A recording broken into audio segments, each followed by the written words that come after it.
আসসালামু আলাইকুম, কেমন আছেন সবাই? আশা করি ভালো আছেন। আজকে আপনাদের জন্য নিয়ে এসেছি মাছের ডিমের বড়া রেসিপি। তা আমি এটা কিভাবে তৈরি করি সেটা আজকে আপনাদের সাথে শেয়ার করব। খুবই সহজভাবে এটা তৈরি করে থাকি। এখানে নিয়েছি মাছের ডিম, এটা হলো রুই মাছের ডিম। আর পর্দাটা আমি এখনও ফেলিনি, কীভাবে ফেলে আপনাদের সাথে দেখাচ্ছি। নিয়েছি পেঁয়াজ কুচি, শুকনো মরিচের গুঁড়া, জিরা বাটা, আদা রসুন বাটা, লবণ আর হলুদ। এই মিশ্রণগুলো সব একসাথে এখন আমি মাখিয়ে নিব। দেখুন হাতের সাহায্যে আমি কিভাবে এগুলোকে মাখিয়ে নিচ্ছি। মাখিয়ে নেওয়া হয়ে গেলে এবার ডিমটাকে এর সাথে আমি সুন্দরভাবে দেখুন মাখাচ্ছি।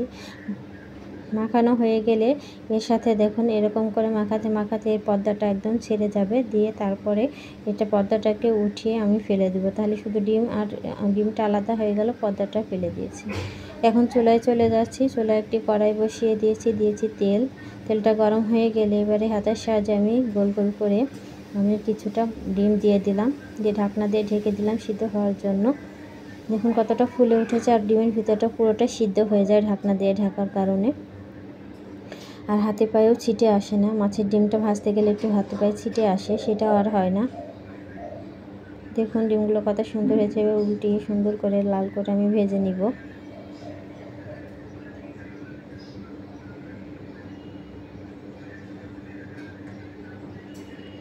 ডিমটা যখন এক পিঠ হয়ে গেছে তখন আমি যে উল্টিয়ে দিয়েছি।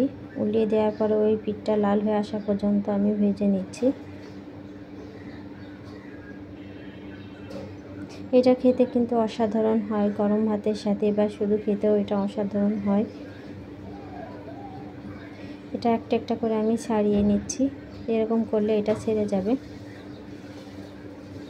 ঠিক আছে, দেখুন কত সুন্দর ছেড়ে যাচ্ছে। এটা কিন্তু করতে একটুও কষ্ট হয় না, আর ভেঙেও যায় না।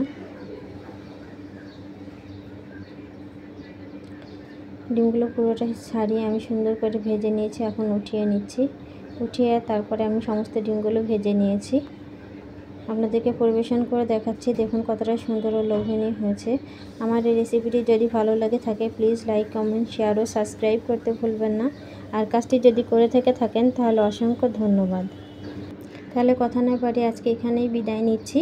আল্লাহ হাফেজ। আসসালামু আলাইকুম।